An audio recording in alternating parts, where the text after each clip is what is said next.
سورہ القصص آیت نمبر 77۔ اعوذ باللہ من الشیطان الرجیم، بسم اللہ الرحمن الرحیم۔ وابتغ فیما آتاک اللہ الدار الآخرۃ ولا تنس نصیبک من الدنیا وأحسن کما أحسن اللہ الیک ولا تبغ الفساد فی الأرض ان اللہ لا يحب المفسدین۔ قال انما اوتیته على علم عندي اولم يعلم ان الله قد اهلك من قبله من القرون من هو اشد منه قوة واكثر جمعا ولا يسأل عن ذنوبهم المجرمون۔ فخرج على قومه في زينته قال الذين يريدون الحياة الدنيا يا ليت لنا مثل ما أوتي قارون إنه لذو حظ عظيم۔ وقال الذين أوتوا العلم ويلكم ثواب الله خير لمن آمن وعمل صالحا ولا يلقاها إلا الصابرون۔ فخسفنا به وبداره الأرض فما كان له من فئة ينصرونه من دون الله وما كان من المنتصرين۔ وأصبح الذين تمنوا مكانه بالأمس يقولون ويك أن الله يبسط الرزق لمن يشاء من عباده ويقدر لولا أمن الله علينا لخسف بنا وَيْكَأَنَّهُ لَا يُفْلِحُ الْكَافِرُونَ۔ صدق اللہ العظیم۔ وَابْتَغِ فِيمَا آتَاكَ اللَّهُ دَارَ الْآخِرَةَ، اور طلب کر اس میں سے جو اللہ نے تمہیں دیا ہے آخرت کو۔ وَلَا تَنْسَ نَصِيبَكَ مِنَ الدُّنْيَا، اور اس مال میں سے جو تیرا اصل حصہ ہے اس کو بھول مت۔ وَأَحْسِنْ كَمَا أَحْسَنَ اللَّهُ إِلَيْكَ، اور لوگوں کے ساتھ اسی طرح حسن سلوک سے پیش آ جیسے اللہ نے تیرے ساتھ کیا۔ وَلَا تَبْغِ الْفَسَادَ فِي الْأَرْضِ، اور زمین میں فساد مت مچاؤ۔ إِنَّ اللَّهَ لَا يُحِبُّ الْمُفْسِدِينَ، بے شک اللہ فساد کرنے والوں کو، فساد چاہنے والوں کو پسند نہیں کرتا۔ قال انما اوتیته على علم عندي، قارون کہنے لگا کہ جو کچھ میرے پاس ہے یہ تو اس علم کی وجہ سے مجھے ملا ہے جو میرے اندر موجود ہے۔ اولم يعلم ان الله قد اهلك من قبله من القرون من هو اشد منه قوة واكثر جمعا، تو کیا اسے اس بات کا پتہ نہیں کہ اللہ نے کتنی ہی امتوں کو، قوموں کو ہلاک کر دیا اور وہ اس سے قوت و طاقت میں زیادہ تھے اور ان کی جمعیت بھی، ان کا جتھا بھی بہت مضبوط تھا۔ وَلَا يُسْأَلُ عَنْ ذُنُوبِهِمُ الْمُجْرِمُونَ، اور جب ہلاکت کا فیصلہ ہوتا ہے تو پھر مجرموں سے پوچھا نہیں جاتا تم نے یہ کیوں کیا اور وہ کیوں کیا۔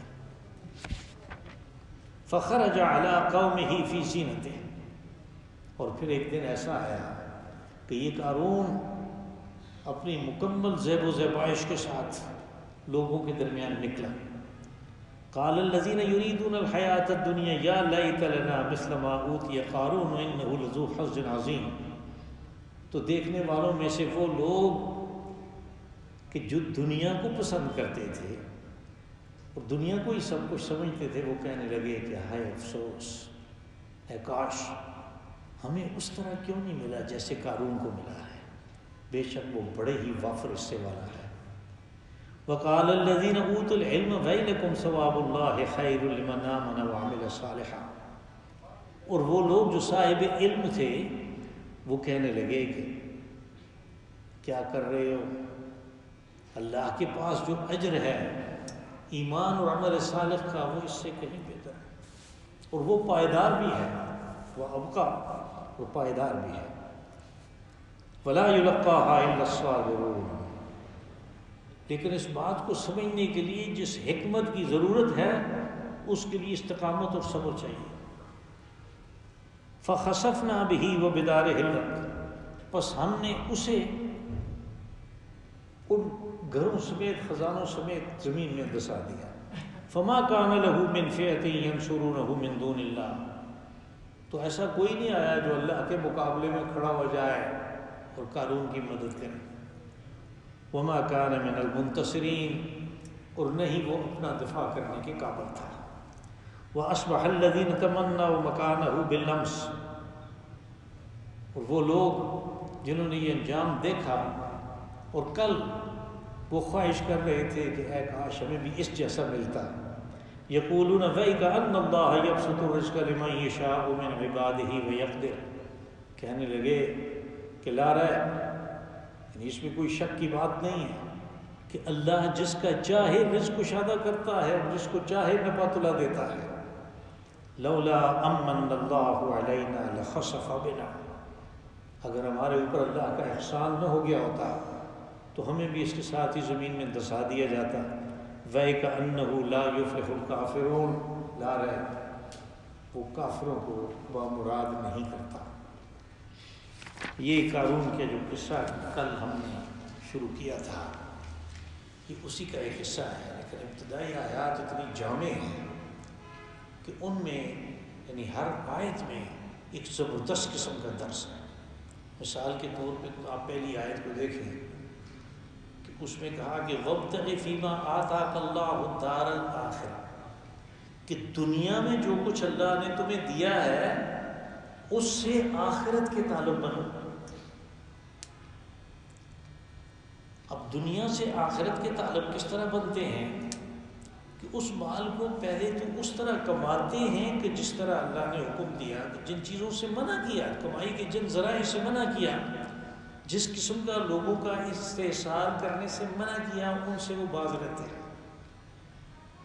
اور پھر جب اس کے خرچ کرنے کی باری آتی ہے تو وہ اس کو ان قوانین کے مطابق خرچ کرتے ہیں جو اللہ نے دیے ہیں کہ یہ قانون ہے، اس پہ خرچ کرنا ہے، اس پہ نہیں کرنا، اس پہ زیادہ کرنا ہے، اس پہ تھوڑا کرنا ہے. اس کا نتیجہ کیا نکلتا ہے جو آیت کا اگلا ٹکڑا ہے کہ وَلَا تَنْسَ نَصِيبَكَ مِنَ الدُّنْيَا، کہ جو دنیا کا مال ہے اس میں جو تمہارا حصہ ہے اس کو بھولو مت. یعنی اس کا حصہ کیا ہے، اس کی وضاحت ہمیں حدیث میں ملتی ہے. رسول اللہ صلی اللہ علیہ وسلم نے فرمایا کہ آدمی کا مال اس کے 3 حصے ہیں. ایک وہ حصہ ہے جو اس نے مباحات کے اوپر لگا دیا، کپڑے پہن لیے، زیورات پہن لیے، پہنا لیے اپنے لوگوں کو، جوتے بنا لیے، گاڑی لے لی، مکان بنا لیا، سب کچھ کر لیا، وہ اس نے خرچ کر دیا.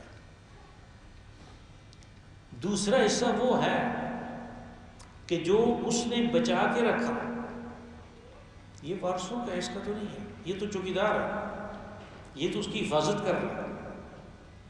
تیسرا حصہ وہ ہے کہ جو اس نے اللہ کی راہ میں خرچ کر دیا، یہ اصل میں اس کا اپنا ہے، اس لیے کہ اس نے اپنے مال میں سے ایک حصہ اٹھایا، اس کو اپنی آخرت کے اکاؤنٹ میں جمع کر دیا، اور اس اکاؤنٹ کا کسٹوڈین اللہ ہے، اس کا رکھوالا اللہ ہے.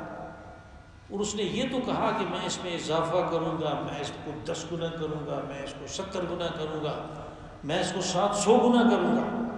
اگر آپ وہ سورہ بقرہ کی آیت دیکھیں کہ مثل الذین ينفقون اموالهم فی سبیل اللہ کمثل حبۃ انبتت 7 سنابل فی کل سنبلۃ 100 حبۃ، کہ جو لوگ اللہ کی راہ میں خرچ کرتے ہیں اس کی مثال تو ایسی ہے جیسے ایک دانہ بویا، اس میں سے جو کومپل نکلی وہ درخت بنا، اس کے ساتھ 7 سٹے خوشے لگے، ہر خوشے میں 100 دانہ، وہ تو 700 ہو گیا. اور پھر یہی بات ختم نہیں ہوئی، اس نے کہا کہ واللہ یضاعف لمن یشاء، اللہ اس کو اس سے بھی زیادہ ملٹیپلائی کرتا ہے. لفظ یضاعف جو ہے عربی زبان میں یہ ضرب کے لیے استعمال ہوتا ہے، جمع کے لیے نہیں ہوتا. اب آپ اس کو اگر 2 سے ضرب دیں گے وہ 1400 ہو گیا، 3 سے ضرب دیں گے وہ 2100 ہو گیا. یہ ضرب کے لیے استعمال ہوتا ہے، یضاعف لمن یشاء، اس کو وہ ملٹیپلائی کرتا ہے وہ جتنا چاہتا ہے۔ اور یہ مت خیال کرو کہ وہ کہاں سے لائے گا، واللہ واسع علیم، اس کے پاس بڑی گنجائش ہے، بڑی کشائش ہے، اس کے پاس بہت وسیع خزانے ہیں۔ تو وہ جو حصہ ہے اس کے بارے میں یہ کہا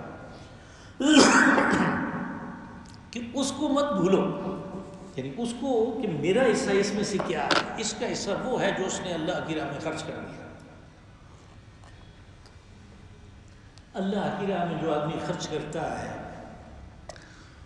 اس کی پھر دو قسمیں، ایک وہ خرچ ہے جو فرض ہے، وہ نہ کرنا گناہ کبیرہ ہے، اور اس کے اوپر اصرار کرنا کہ نہیں یہ میں نہیں کرتا ہوں، وہ آدمی کو کفر کی حدود میں دھکیل دیتا ہے، اور وہ ہے زکوٰۃ۔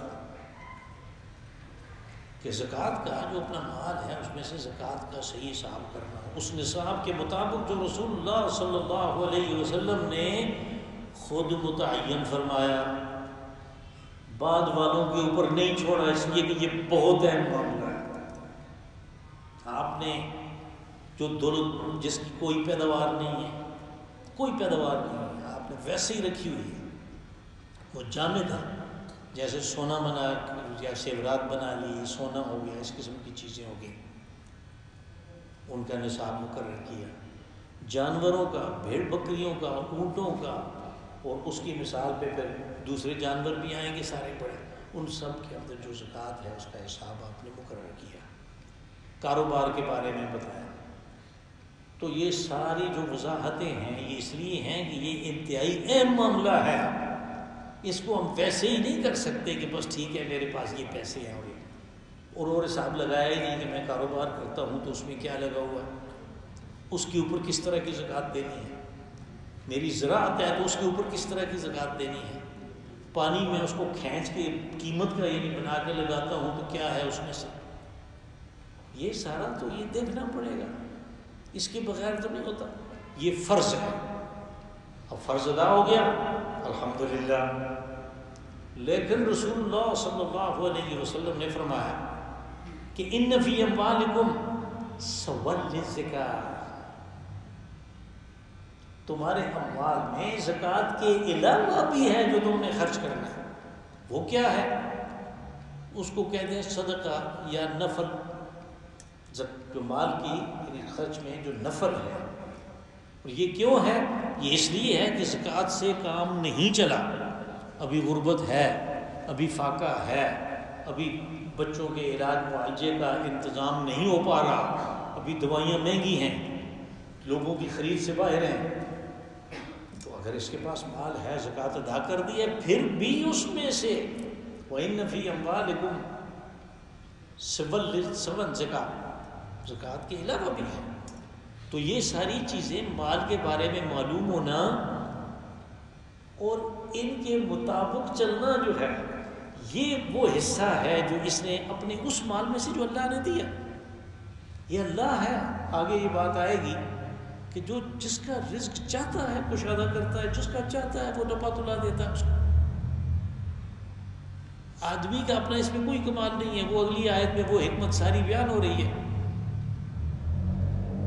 کہ وَلَا تَنْسَ نَصِيبَكَ مِنَ الدُّنْيَا وَأَحْسِنْ كَمَا أَحْسَنَ اللَّهُ إِلَيْكَ، تیرے ساتھ اللہ نے احسان کیا کہ وہ تجھے بھی یہ جو بنی اسرائیل کے غرباء ہیں صحرا میں بھٹک رہے ہیں ان کی طرح کر سکتا تھا، لیکن اس نے تجھے زیادہ مال دیا،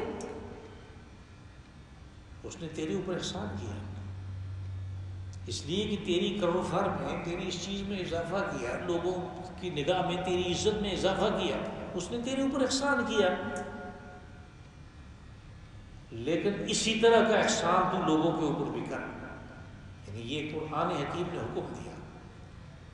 اور پھر بندوں کو رسول اللہ صلی اللہ علیہ وسلم نے حکم دیا کہ اللہ مہربان ہے، تم بھی لوگوں پہ مہربانی کرو، اللہ بخشنے والا ہے، تم بھی لوگوں کو معاف کرو۔ یعنی آپ جب بھی کوئی دیکھتے ہیں قرآن حکیم میں حدود بیان ہو رہی ہے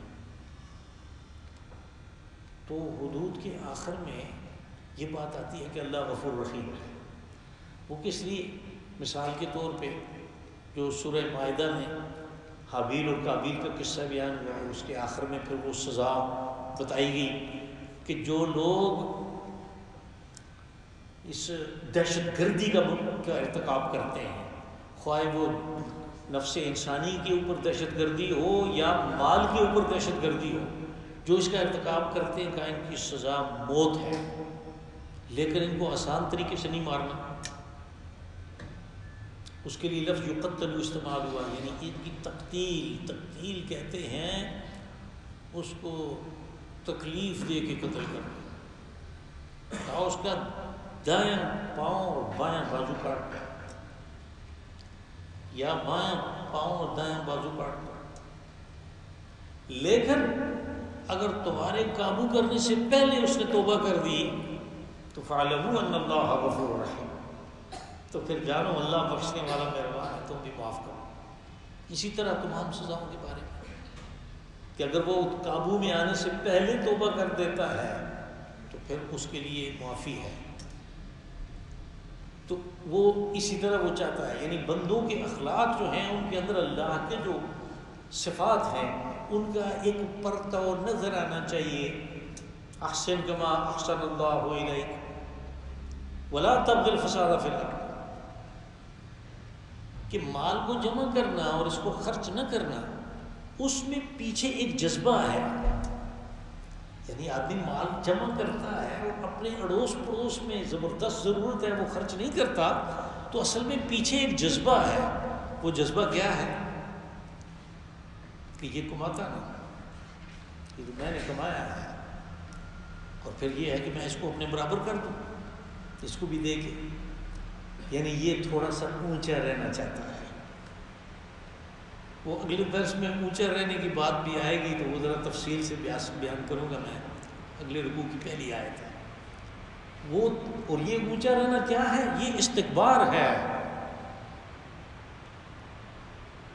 تو یہاں پہ یہ جو کہا فساد، اس فساد کی بنیاد وہ استکبار ہے، وہ تکبر ہے، کہ جس کی وجہ سے یہ اپنے مال کو خرچ نہیں کر رہا، کہ یہ کم ہو گیا تو پھر میرا تو مرتبہ اور مقام کم ہو جائے گا لوگوں کی نگاہ میں۔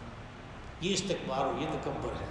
اللہ تکبر والوں کو پسند نہیں کرتا، یعنی ان سے نفرت کرتا ہے۔ جس کو وہ پسند نہیں کرتا اس کی مثال تو چمن کے اندر اگی ہوئی خودرو جھاڑیوں کی ہے، وہ تو اسی وقت تک پھیلتی پھولتی ہیں جب تک کہ مالی کی نگاہ نہیں پڑی، جب تک کہ مالک کی نگاہ نہیں پڑی۔ جب باغ کا مالی آئے گا، باغ کا مالک آئے گا، وہ اکھاڑ کے ادھر پھینکے گا کہ اس کی تو ضرورت نہیں، تو وہ خودرو جھاڑی ہے، پھر وہ مال خیال کو نہیں دیکھتا۔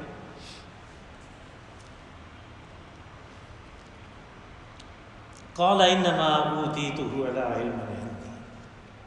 اب یہ جو ہے یعنی قارون کا یہ جو بیان ہے، یہ بیان اصل میں اس کیریکٹر کو واضح کرتا ہے کہ جو ہر زمانے میں قارون کے اندر پایا جاتا ہے۔ جیسے میں نے کل گزارش کی کہ قارون کی یہ بات یہاں پہ آگے ختم نہیں ہوگی، نہیں، رسول اللہ صلی اللہ علیہ وسلم کے زمانے میں ابو لہب قارون تھا، وہ زمانے کا قارون تھا۔ ہر زمانے میں ہر جگہ پہ قارون پائے جاتے ہیں، ان میں ایک چیز مشترک ہوتی ہے کہ یہ میں نے کمایا ہے، یہ میرے علم کی وجہ سے ہے، یہ میرے ہنر کی وجہ سے ہے، یہ میری انویسٹمنٹ کی وجہ سے ہے، یہ میری ڈگری کی وجہ سے ہے، میں نے بڑا بر وقت یہ قدم اٹھا دیا تھا، پھر یہ ہو گئے۔ یعنی قارون بھی اسی طرح کہہ رہا تھا کہ علی علم عندی، عندی جو ہے اس سے یہ واضح ہوتا ہے کہ وہ کہتا ہے کہ میرے اندر جو علم ہے۔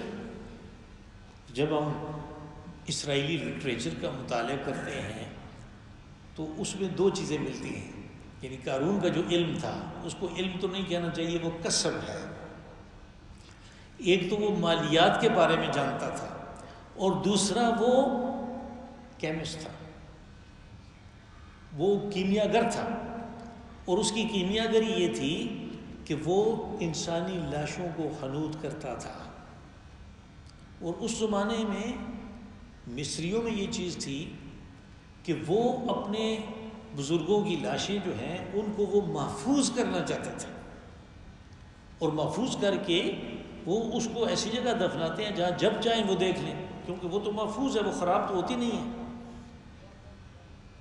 تو وہ، بلکہ میں نے تو سنا ہے، میں نے دیکھا نہیں ہے، لیکن جب ہم عرب میں کام کرتے تھے تو میں نے سنا کہ آج بھی مصر میں ایسے لوگ ہیں جو اپنے بزرگوں کی جو لاشیں ہیں وہ خنود تو نہیں کرتے، لیکن گھروں کے نیچے تہخانے بنائے ہوئے ہیں، بس وہ تابوت میں ڈال کے تہخانے میں چھوڑ دیتے ہیں جنازے کے بعد۔ یعنی کچھ نہ کچھ وہ جو اس زمانے کا ہے اس میں وہ اثر ان کا پایا جاتا ہے۔ تو وہ قارون جو ہے وہ اس فن کو جانتا تھا، وہ کیمیا گر تھا خنود کرنے کا، اور وہ اس کی اتنے پیسے لیتا تھا کہ صرف بادشاہ اور اس کے خاندان کے لوگ جو بہت امیر کبیر تھے وہی کروا سکتے تھے۔ چنانچہ احرام جو ہیں ان میں جو لاشیں برآمد ہوتی ہیں یہ ساری کی ساری بادشاہوں کی ہیں، ان کے ساتھ جو زیورات ہیں، ان کی جو شکل و صورت ہے، ان کا جو اس سے پتہ چلتا ہے کہ یہ بادشاہ اور بادشاہ کے مقربین اور مصاحبین اور خاندان سے تعلق رکھتا ہے۔ یہ قارون کرتا تھا۔ تو یہ دو ہنر تھے اس کے پاس، ہندی یعنی یہ میرے اندر ہے۔ اب جو بنیاد ہے، یہ جو ہنر اللہ نے اس کو دیا، یہ بنیاد جو ہے یہ اللہ نے اس کو دی۔ یہ صلاحیت بالکل انسان کو کس نے دی؟ یعنی قرآن پاک میں وہ جگہ جگہ کہتا ہے کہ سخر لکم الفلک لتجری فی البحر بامرہ، کہ ہم نے تمہارے لیے یہ بحری جہاز، کشتیاں اور بارجز یہ مسخر کر دیے کہ چلتے پھرنے۔ کہاں اس نے بنا کے دیے؟ یہ تو انسان نے بنایا۔ تو وہ کیوں کہتا ہے کہ یہ میں نے؟ اس لیے کہ اس نے یہ صلاحیت دی انسان کو، اور شمید اس کو کس نے بنایا؟ وہ جس کا مشہور اصول ہے، آرکمیڈیز یونانی تھا، تو سائنسدان نے یہ معلوم کیا کہ جو پانی میں چیز جاتی ہے تو جتنے پانی کو اس کا وزن جو ہے وہ دور کرتا ہے اپنے سے، اتنے حجم کے پانی کے وزن کے برابر اس کا وزن کم ہو جاتا ہے۔ بس اس نے ٹینک بنا کے چھوڑا تو وہ نہیں ڈوب رہا تھا، جبکہ سوئی کو آپ ڈالیں تو وہ ڈوب جاتی ہے۔ تو یہ سائنس جو ہے، یہ ہنر جو ہے، یہ اللہ نے سکھایا ہے، اس لیے وہ کہتا ہے میں نے کیا۔ بس یہ بھی اس کو اللہ نے دیا، اس نے اس کو علم دی، میرے پاس ہے یہ، اور اس کی وجہ سے میرے پاس دولت ہے۔ تو اللہ نے جواب دیا، یعنی یہ ایسی بات ہے کہ جس کے لیے زیادہ توقف کی ضرورت نہیں ہے، تاکہ انسانوں کا دماغ جو ہے اس سے فوراً یہ چیز نکل جائے۔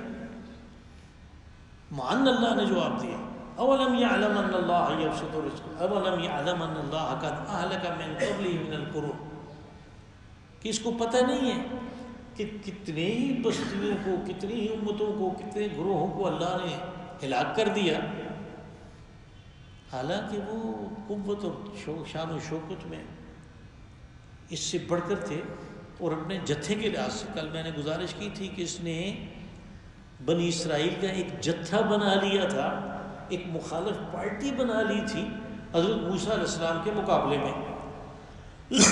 تو یہاں اس کے جتھے کا ذکر ہو رہا ہے کہ ان کے جتھے جن کو ہم نے ہلاک کیا، ان کا جو مین پاور تھی وہ تو اس سے کہیں زیادہ تھی، لیکن وہ ہلاک ہو گئے۔ تو یہ کیا چیز ہے؟ اس کو بھی اپنی تباہی کے لیے تیار رہنا چاہیے۔ وَلَا يُسْأَلُ عَنْ ذُنُوبِهِمُ الْمُجْرِمُونَ، اور ساتھ میں اللہ نے دھمکی دے دی کہ دیکھو جس وقت ہلاکت کا فیصلہ ہو جائے تو ہم پوچھتے نہیں ہیں کہ سوال و جواب کا سلسلہ ہو جائے کہ یہ تم نے کیوں کیا تھا، تمہیں پتہ نہیں ہے کہ ہم ہلاک کیا کرتے ہیں، نہیں، پھر فیصلہ ہو جاتا ہے، کن فیکون والی بات ہو جاتی ہے۔ فخرج علی قومہ فی زینتہ، تو ایک خاص دن کا واقعہ اللہ نے بیان کیا کہ ایک دن وہ اپنی پوری شان و شوکت کے ساتھ بنی اسرائیل کے اندر نمودار ہوا۔ شان و شوکت میں یعنی اس کا اپنا وہ قیمتی لباس بھی آ جاتا ہے، اس کی سواریاں بھی آ جاتی ہیں، اور جو اس کا جتھا ہے وہ بھی اس کے ساتھ ہے۔ اب یہ وہ کیا کر رہا ہے؟ آج کے دور میں اس کو کہتے ہیں پاور شو۔ اس نے حضرت موسیٰ علیہ السلام کے مقابلے میں پارٹی کھڑی کی اور اب پاور شو کر رہا ہے۔ فخرج علی قومہ فی زینتہ، مکمل زیب و زیبائش کے ساتھ، زینت کے ساتھ وہ قوم کے اندر، بنی اسرائیل کے اندر نمودار ہوا۔ تو کیا نتیجہ نکلا؟ قال الذین یریدون الحیات الدنیا یا لیت لنا مثل ما اوتی قارون انہ لذو حظ عظیم. وہ جو لوگ دنیا کے طالب تھے ان میں سے جو لوگ دنیا کو ہی سب کچھ سمجھتے تھے کہ یہ دنیا ہے، ہم نے جو کچھ کرنا ہے ادھر کرنا ہے، جو عیاشی کرنی ہے، جو اپنا وقت آرام سے گزارنا ہے وہ ادھر ہی ہے. تو وہ کہنے لگے یا لیت لنا مثل ما اوتی قارون، اے کاش کہ ہمارے پاس بھی اس قسم کا ہوتا مال و دولت جیسا قارون کے پاس. انہ لذو حظ عظیم، بے شک اس کو بہت وافر حصہ ملا ہے. یعنی انہوں نے اس چیز کا اپنے اندر افسوس کا اظہار کیا کہ ہمارے پاس کچھ نہیں اور اس کے پاس بہت کچھ ہے، جو یہ بڑا قابل رشک ہے. تو قال الذین اوتوا العلم ویلکم ثواب اللہ خیر لمن آمن وعمل صالحا. جو صاحب علم تھے، العلم بہت دفعہ یہ بات میں کر چکا ہوں کہ یہ علم وحی ہے. علم وحی کے علاوہ یہ ہمارے سامنے جو پڑھا یہ علم وحی ہے. یہ وحی آئی ہے رسول اللہ صلی اللہ علیہ وسلم کے اوپر، اس کو اس نے بار بار کہا العلم ہے. اس وقت العلم تورات تھا. اور یہاں پہ میں یہ گزارش کر دوں کہ یہ واقعہ تورات کے اترنے کے بعد کا ہے. یعنی حضرت موسیٰ علیہ السلام کو کوہ طور پہ تورات دی گئی تو اس وقت پیچھے قوم کے اندر ایک فتنہ برپا ہوا سامری کا، جس کا مکمل واقعہ ہم سورۃ طٰہٰ میں پڑھا ہے. سامری کے واقعہ کے بعد، اس فتنہ کے رفع ہونے کے بعد یہ قارون کا فتنہ شروع ہو گیا. یہ حضرت موسیٰ علیہ السلام کی قوم میں دوسرا فتنہ تھا بنی اسرائیل میں، اور یہ سارا کچھ شرائطیہ میں ہوا. تو جن لوگوں کے پاس علم تھا، یعنی جو تورات، جو اللہ کا احکامات آ رہے ہیں، جو اللہ کی طرف سے معلومات آ رہے ہیں، جن کے پاس اس کا علم تھا، جس کے پاس قرآن کا علم ہو، جس کے پاس تورات کا علم تھا اس زمانے میں، تو وہ اصل میں اس علم کی وجہ سے ان کے اندر خود بخود، یعنی جو نور ہے اس کی وجہ سے عمل میں ایک چیز آ جاتی ہے، احسان کی کیفیت. تو ان لوگوں کو اس بات کا پتہ ہے، وہ اس حکمت سے واقف ہیں. وہ کہہ رہے ہیں قال الذین اوتوا العلم ویلکم ثواب اللہ خیر لمن آمن وعمل صالحا. تمہیں کیا ہو گیا؟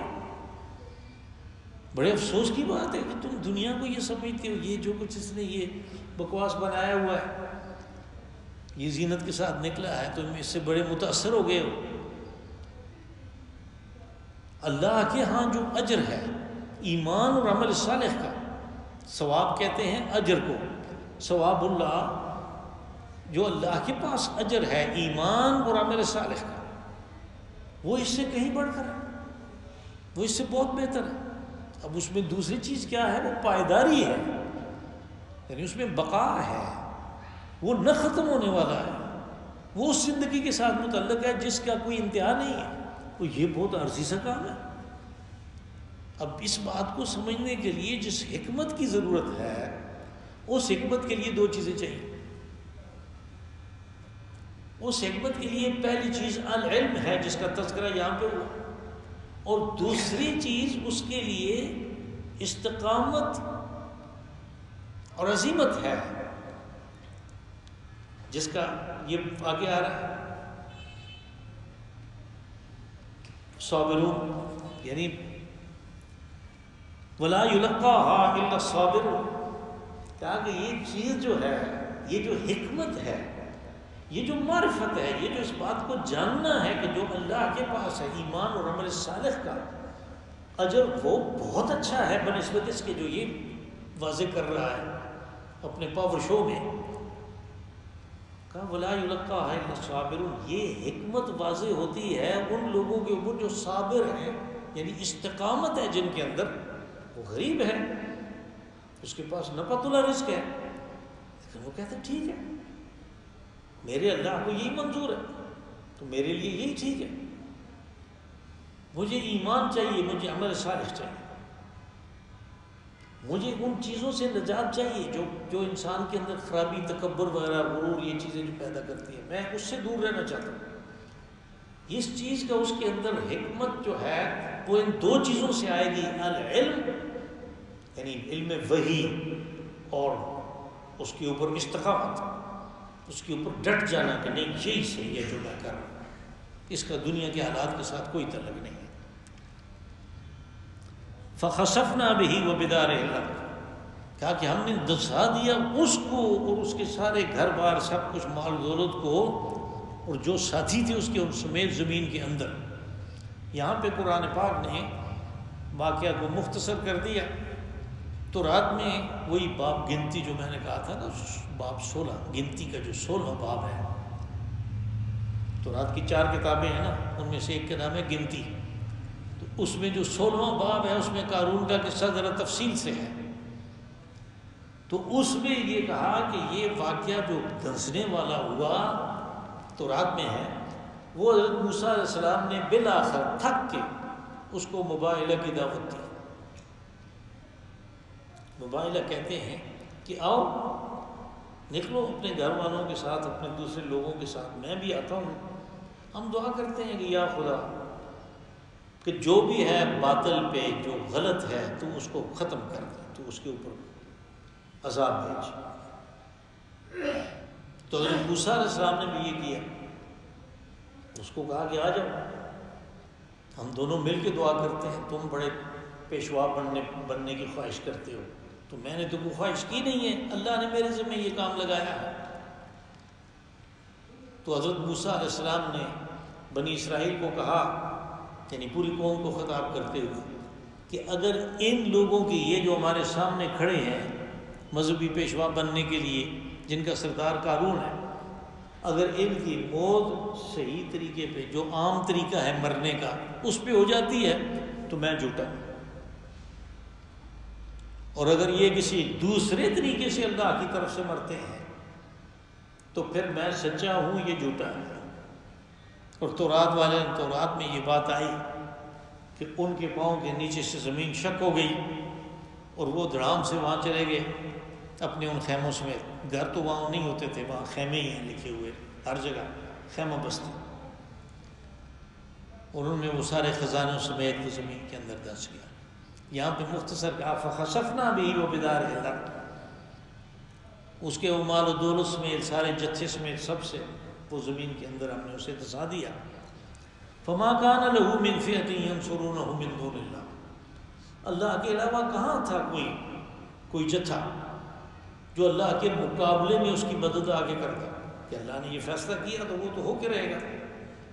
وما كان من المنتصرین، دوسرا کوئی نہیں آیا تو وہ اپنا دفاع خود بھی نہیں کر سکتے تھے، کہ زمین پھٹ گئی وہ اتر گئے، وہ باہر نہیں نکل سکتے تھے، اپنا دفاع وہ خود بھی نہیں کر سکتے تھے۔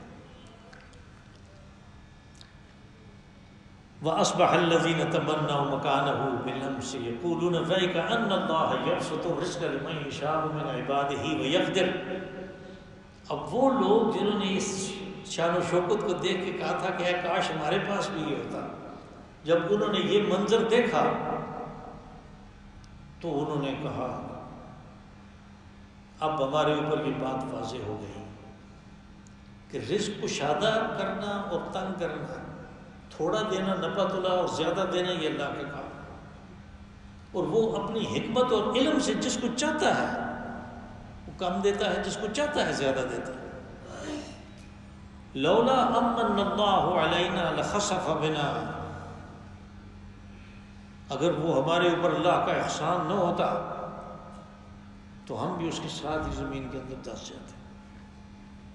اللہ کا احسان یہ ہوا کہ وہ اس کے ساتھ اس کے جتھے میں شامل نہیں ہوئے۔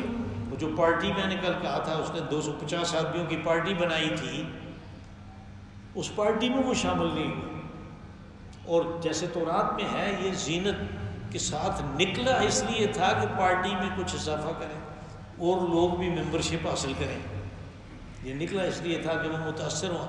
تو پھر ان لوگوں نے جو متاثر ہوئے تھے کسی درجے میں لیکن پارٹی میں نہیں گئے، انہوں نے کہا کہ ہمارے اوپر یہ بات واضح ہو گئی۔ وَإِكَأَنَّ اللَّهَ يَبْسُطُ الرِّزْقَ لِمَن يَشَاءُ مِنْ عِبَادِهِ وَيَقْدِرُ، کہ لا رائب، وَإِكَأَنَّ لا رائب، یہ اصل میں جو انا اور انا ہے اس کے ساتھ کاف لگ گیا، تو کاف نے وہ جو فاعل تھا اللہ اس کو منسوخ کر دیا۔ عربی زبان میں یہ انا انا بے انا کا انا لیتا لعلہ، یہ ایسے حروف ہیں جن کو مشبہ بالفعل کہتے ہیں، یہ فاعل کو زبر دے دیتے ہیں، ورنہ فاعل جو ہے اس کے اوپر پیش ہوتی ہے۔ اللہ لطیف بعبادہ، اللہ ہو پیش ہوتی ہے، یہاں پہ زبر اس لیے ہے کہ یہ ان 6 حروف میں سے ایک آ گیا، تو جو وے ہے اس کے ساتھ پیچھے، یہ بھی ایک بڑا خاص لفظ ہے، یہ سارے کو ایک بنا کے اس کا معنی کر دیتا ہے کہ لا ریب، یعنی اس میں کوئی شک کی بات ہی نہیں، یا یوں کہیں کہ ہم تو بھول ہی گئے تھے یہ بات کہ یہ تو اللہ ہے جو جس کو چاہتا ہے زیادہ دیتا ہے، جس کو چاہتا ہے تھوڑا دیتا ہے۔ لولا امن اللہ علینا لخسف بنا، اگر اس نے ہمارے اوپر احسان نہ کیا ہوتا تو پھر ہم بھی اس کے ساتھ ہی دھنس گئے ہوتے، وَإِنَّهُ لَا يُفْلِحُ الْكَافِرُونَ، اور اس میں بھی کوئی شک نہیں یا اللہ رہے کہ جو اس کی بات کو نہ ماننے والے ہیں وہ بامراد کبھی بھی نہیں ہو سکتے۔ اللہم صلی وسلم وبارک وانعم علی عبدک ورسولک ونبیک محمد